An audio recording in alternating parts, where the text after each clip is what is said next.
जोहार आप सभी स्टूडेंट्स का हमारे YouTube channel Jharkhand maths zone पे। तो मैं सचिन चंद्र आप सभी स्टूडेंट्स का स्वागत करता हूं हमारे YouTube channel Jharkhand maths zone पे। तो प्यारे बच्चों, आज का जो लेक्चर होने वाला है वो लेक्चर होने वाला है लेक्चर नंबर 11। ओके, तो लेक्चर नंबर 11 क्लास 10th के बच्चों के लिए है मैथमेटिक्स जो है कि, और इसमें जो है कि चैप्टर जो है, जो अध्याय है वो है त्रिकोणमिति का परिचय।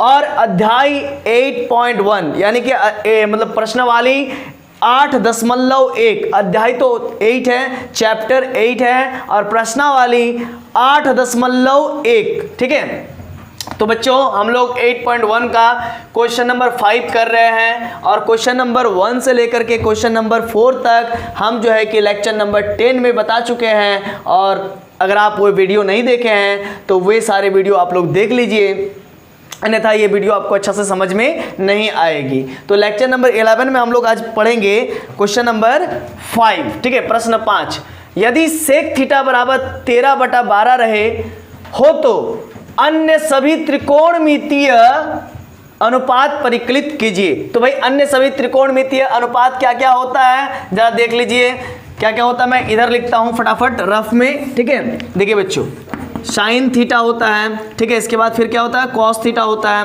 फिर क्या होता है टेन थीटा होता है, और साइन का उल्टा कॉसेक थीटा होता है, फिर सेक थीटा होता है, फिर कॉट थीटा होता है। तो ये सारी चीज़ों को आप याद कर लीजिए, है ना, ये चीज़ अभी काम आने वाला है। तो साइन थीटा बराबर p/h होता है, कॉस थीटा बराबर b/h होता है, टेन थीटा बराबर p/b होता है, कॉसेक थीटा बराबर h/p होता है, सेक थीटा बराबर h/b होता है और कॉट थीटा बराबर b/p होता है। तो ये सब चीज़ आप याद कर लीजिए। ठीक है, तो बच्चों अभी देखिए हम लोग लिखेंगे हल में, कैसे इसको हल करते हैं देख लीजिए। हल में सेक थीटा बराबर ये दिया हुआ ना, तो इसको हम लोग क्या लिखेंगे, दिया है। सबसे पहले है ना, दिया है वो लिख लेने का है, दिया है, क्या दिया हुआ है, सेक थीटा बराबर आपका दिया हुआ 13/12।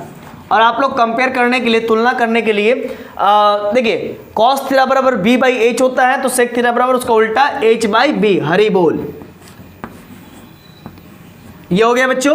अब हरी बोल तो हो गया, लेकिन परपेंडिकुलर तो दिया नहीं है, परपेंडिकुलर तो मिल नहीं रहा है। सपोज कीजिए ये हमारा एक ट्राइंगल है, राइट एंगल ट्राइंगल, मान लीजिए ABC कोई राइट एंगल ट्राइंगल है। ओके, ये एंगल थीटा है सपोज कर लीजिए, और यहाँ पर ध्यान दीजिए सेक थीटा बराबर h, हाइपोटेनस आपको दिया हुआ 13 और बेस आपको दिया हुआ 12।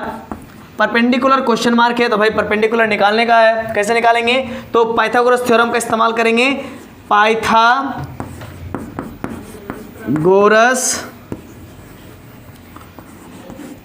प्रमेय द्वारा, पाइथागोरस प्रमेय द्वारा हम लोग क्या लिखेंगे बच्चों, तो बताइए फटाफट पाइथागोरस प्रमेय द्वारा कैसे निकालेंगे। तो भाई हाइपोटेनस का स्क्वायर इक्वल टू परपेंडिकुलर का स्क्वायर प्लस बेस का स्क्वायर। ठीक है ना बच्चों, सही है ना। तो भाई हाइपोटेनस का स्क्वायर बोल रहा है, तो h के जगह पर क्या रख देंगे, बोलिए फटाफट बोलिए।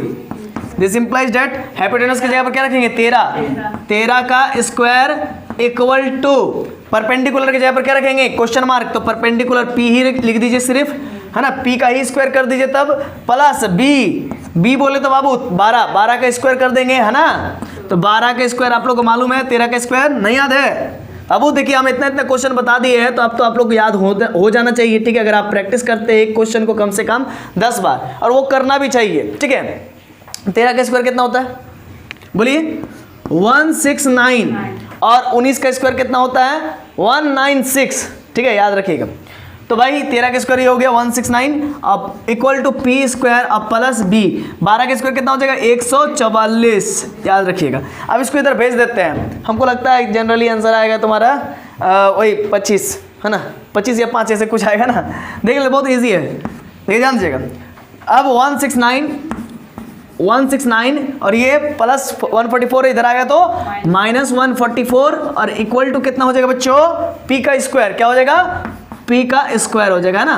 तो भाई आगे देखिए, दिस इम्प्लाइज डैट 169 में से 144 माइनस कीजिए, 9 में 4 गया तो कितना बचेगा 5, और 6 में 4 गया तो कितना बचेगा 2, और 1 में 1 गया तो लड्डू 0, है ना। लड्डू तो बैठा हुआ है। चलिए, एक स्टूडेंट का नाम है लड्डू, है ना, अच्छा है। आइएगा झारखंड मैथ जोन तो हम आप लोगों को मिला देंगे। देखिए इक्वल टू पी स्क्वायर, तो देखिए ये पी स्क्वायर है तो इधर स्क्वायर है तो इधर आएगा तो क्या होगा बाबू, रूट में हो जाएगा। क्या होगा, रूट में हो जाएगा। देखिए स्क्वायर में है तो इधर आ जाएगा तो रूट में, तो 25 का रूट इक्वल टू पी, है ना। तो भाई आगे देखते हैं कैसे निकलेगा। तो आगे देखिए, दिस इम्प्लाइज डैट पी बराबर कितना आ जाएगा 5, है ना। ऐसे तो रूट से जब भी निकलता है तो प्लस और माइनस में निकलता है, डेट इज प्लस और माइनस में, लेकिन माइनस यहाँ पर लिखेंगे नहीं, माइनस यहाँ पर लिखेंगे नहीं, और प्लस तो लिखते नहीं है, इसीलिए सिर्फ ऐसे ही रहेगा, छुच्छे रहेगा, है ना, छुच्छे। ठीक है, कॉन्सेप्ट क्लियर, है ना। ठीक, तो प्लस तो लिखते हैं नहीं और माइनस लिखते हैं तो माइनस रहेगा नहीं, इसीलिए ये छुच्छे रहेगा। अब माइनस क्यों नहीं रहेगा बाबू, क्या कारण है, what is the reason of that. तो भाई माइनस अगर रह जाए परपेंडिकुलर तो यहाँ पर ये नेगेटिव में हो जाएगा, अब परपेंडिकुलर कभी नेगेटिव नहीं होता है, तो अब पॉजिटिव होता है, इसीलिए 5 आ गया। ठीक है, चलिए इतना हो गया क्लियर। तो मैं इसको इतना इधर ना लिख करके थोड़ा सा चिपका के लिख देता हूँ, तो वो भी सोचेगा 5 कि भाई मुझे दूर कर दिया, पी से जुदा कर दिया, मैं तो पी ही हूँ, है ना। तो चलिए उसको पी के इक्वल लिख दिए। चलिए इतना हो गया, पी का वैल्यू आ गया है, सेक थीटा बराबर तो दिया हुआ था, उसके मदद से हमने परपेंडिकुलर भी निकाल लिया बच्चों, और आशा है, उम्मीद है ना, कि आपको ये समझ में आ गया होगा यहाँ तक। आगे आपको क्या निकालने बोल रहा है, तो अन्य सभी त्रिकोणमितीय अनुपात परिकलित कीजिए, है ना। तो भाई मेरे सेक थीटा निकल गया है, तो बचा कौन, sine theta, cos theta, tan theta, cosec theta, है ना, और सेक थीटा दिया हुआ तो कॉट थीटा, मतलब और 5 गो ट्रिकोनोमेट्री रेशियोज बचा हुआ है, त्रिकोणमितीय अनुपात बचा हुआ है, तो उसको हम लोग अभी देखेंगे। तब तक आप इतना उतार लीजिए और फिर मैं इसको इरेज कर दूंगा। ओके, तो बच्चों चलिए आगे देखते हैं, आगे का क्या नज़ारा है उसको भी हम लोग देख लेते हैं। ठीक है, देखिए परपेंडिकुलर हमारा 5 निकल चुका है, हाइपोटेनस हमारा 13 दिया हुआ था बाई सेक थीटा, और 12 भी हमारा दिया हुआ था बेस।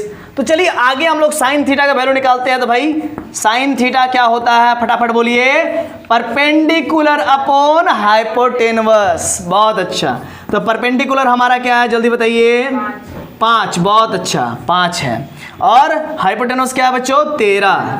ठीक है, साइन थीटा का वैल्यू निकल गया। ठीक है, अब आगे हम लोग क्या निकालेंगे, कॉस थीटा। तो कॉस थीटा बराबर क्या होता है बच्चों, बेस अपॉन हाइपोटेनस। तो बेस कितना है 12, हाइपोटेनस कितना बच्चों, हाइपोटेनस 13। तो ये हो गया आंसर इसका। अब साइन कॉस, अब इसके बाद टेन थीटा। तो टेन थीटा बराबर क्या होता है, परपेंडिकुलर अपॉन बेस। और आप भी एग्जाम में ऐसे ही लिखना, है ना, ऐसे ही, ताकि आपको गलती होने का कोई गुंजाइश ही ना रहे, है ना। आप ऐसे ही लिखना, perpendicular by hypotenuse, base by hypotenuse. Direct ऐसा नहीं कि मतलब शेर खान बनते जाना, है ना, ऐसे नहीं कि डायरेक्ट 12/13 उठा दो, मन में सोच लिया बेस, तो कभी कभी गलती भी हो सकता है ना, इसीलिए मैं कहता हूं कि लिख लो पहले बेस अपॉन हाइपोटेनस। आप सोचते हो कि नहीं मैं बेस तो समझ गया, डायरेक्ट लिख दूंगा, तो फिर आपका गलती हो जाएगा, तो फिर मुझे मत कहना, ठीक है। इसीलिए देख लो बढ़िया से, समझ लो, फिर लिखो परपेंडिकुलर बाय बेस। परपेंडिकुलर कितना बच्चा, बोलो फटाफट से, 5। बेस कितना है 12। बहुत अच्छा। अब देखिए साइन का उल्टा क्या होता है। अब मैं एक काम करूंगा, ठीक है, अब मैं एक काम करूंगा, इसको नहीं देखूंगा, अब इसको नहीं देखो, कम हो गया मेरा, ठीक है। साइन थीटा हो गया तो बस इसका उल्टा क्या कर दूंगा, इसका उल्टा। आप बोलोगे कि फिर आप बोले थे कि अभी परपेंडिकुलर बाय हाइपोटेनस लिखना है, मैं अभी बोलूंगा कि डायरेक्ट लिख दो, तो अब आपको गलती नहीं होगा, अब पॉसिबल ही नहीं है, क्योंकि इसका जस्ट उल्टा होता है, साइन का उल्टा कॉसेक होता है। तो बस परपेंडिकुलर बाय हाइपोटेनस आप नहीं भी लिखेंगे तो कोई दिक्कत नहीं है। 13/5 डायरेक्ट लिख देंगे कॉसेक, और कॉसेक का उल्टा क्या होता है वो फटाक से बोलिए, कॉसेक का उल्टा साइन, है ना। देखिए कंफ्यूज हो गया ना, कॉसेक का उल्टा साइन, साइन का उल्टा कॉसेक। अब कॉस का उल्टा क्या होगा, सेक थीटा। तो सेक थीटा का वैल्यू कितना, 12/13, तो 13/12। अब आगे टेन का उल्टा कौन क्या होता है, कॉट थीटा। तो कॉट, टेन का उल्टा कॉट हो गया, तो टेन का वैल्यू कितना है 5/12, तो 12/5। तो चलिए बच्चों आप उतार लीजिए फटाक से इतना। तो आशा है, उम्मीद है कि आप सभी बच्चों को समझ में आ गया होगा और आप सभी का बहुत बहुत धन्यवाद, क्योंकि आपने हमारे वीडियो को इतना देर तक वॉच किया। तो चलिए आप सभी के लिए जोहार और मिलते हैं next video lecture number 12, lecture number 12 में हम लोग मिलते हैं, आपसे मुलाकात होगी उसमें, ठीक है। चलिए तब तक के लिए बहुत बहुत धन्यवाद।